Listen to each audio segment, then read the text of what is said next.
Hello, and welcome to day 30 of 100 Days of Soulforce. My name is Joseph Arnold, and today I'm going to be talking about the gift, the spirit of the gift, and how essential it is for the arts and music and all of that. I love this lens of the gift because it's so central to what we love about arts and music and dance, and when it's not working, it like perfectly explains all the stuff we hate about like being an artist or a musician. And so it's a really powerful lens through which to view what we do. So yeah, and the lesson for today is about how the gift circulates. The spirit of the gift circulates. So again, my name is Joseph Arnold. I'm a violinist, an Alexandria Technique teacher, and founder of the Soulforce Arts Academy. And yeah, since being back from the Amazon, I've really been contemplating my life. Gave me a new perspective on a lot of things.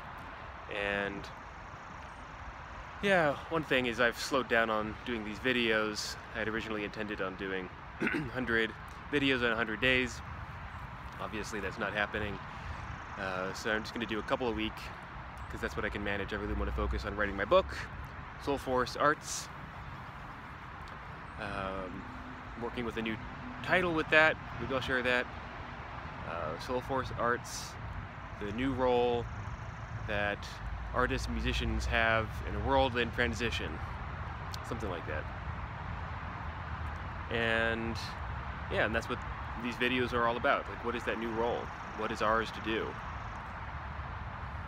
And for me, that has a lot to do with the spirit of the gift.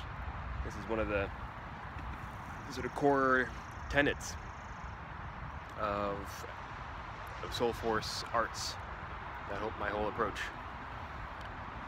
And so let's get right to it. A gift is something that circulates. We look at gift cultures all around the world. These are usually indigenous cultures. What we notice is that a gift doesn't stay in one place. Once it's given, it tends to move on. And in fact, it increases in value as it moves on. And the gifts that have the greatest honor, the greatest value, are the ones that have moved around the most among the community members. And gifts are really what tie people together. In his book called The Gift, Lewis Hyde even says that when a gift ceases to move, or stops moving, it ceases to be a gift. And that in fairy tales, the one who tries to keep the gift usually dies.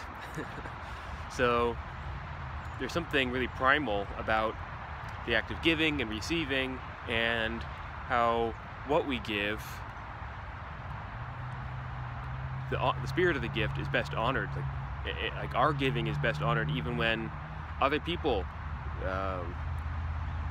continue to circulate the gift after we've given our part to them. And I'll give examples here from the arts in just a minute. And you know, if we keep a gift for too long, we're called stingy, right? So, a couple examples. One example of this working well is when we're teaching, and we see, when we're teaching, we are giving of ourselves. Our experience, our heart, our attention is a gift to our students, and then their attention in lessons and their diligence at home practicing, that's a return gift. So there's a little circulation happening there. And when teaching is not working well, when the gift is not, it's when the gift is not circulating. It's like the bane of all teachers is when the students don't practice, right? So you've given your gift, you've emptied your cup, but the student is not refilling it. Same thing with gigs, performances, or when you sell your art in some way. And when it's working well, you perform and the audience is listening, right? This is the exchange of gifts. You're giving your gift and you are supported by the listening, the careful attention, the appreciation of the audience. There's that circulation. And one of the things that we hope for most is that it goes out into the world, beyond the audience, beyond our students, right? It's so satisfying to see when our students are really thriving and then give their gifts to others, right? So again, that's another example of the gift circulating beyond our immediate circle. And coming back to gigs, what makes a gig really soulless or draining is, again, when you're giving but not receiving. And getting money back isn't enough, right? It helps. It's one of the big reasons we do it. If you're a professional, you need to make a living. But it's not the same as having a real listening audience, real audience that appreciates what you're doing at a deep level. So, yeah, there's a feedback loop happening there, giving and receiving in various ways. It's like a circuit connects, and it feels really good when that circuit connects. Yeah. Another example is like really high-level, famous artists. We all know the stories, who are conceited, arrogant, full of themselves.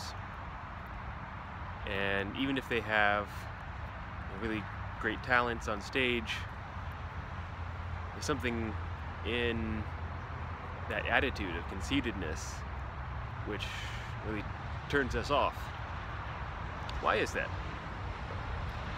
One reason could be that a person in that position might be just taking and keeping the accolades, keeping the energy of the audience for themselves, not continuing to give. And that, causes that little twinge in your heart or clenching in your gut, right? When you see that. And that kind of stinginess or conceitedness, it's good to have compassion for somebody like that, because it's a sign that there's something that they really lack in their lives. They wouldn't take more than their share if they didn't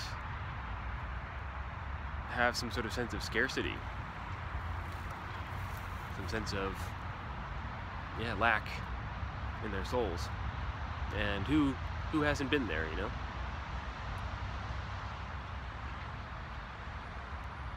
But if we can find healing for that lack, then it's much easier to be generous, much easier to trust in the gift. Trust that when you give, you'll get something in return, and you do.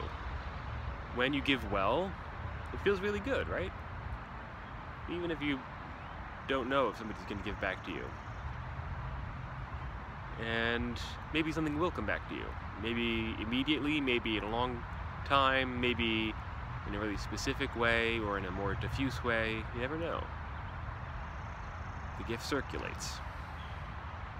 So what you might do is just notice how this lands with you. What does this touch inside you? Yeah. And just notice that. What part of you longs for the gift or feels the pain of not receiving a gift?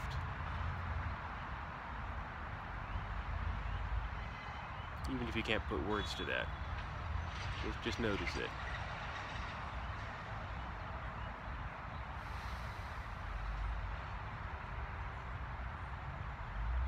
All right.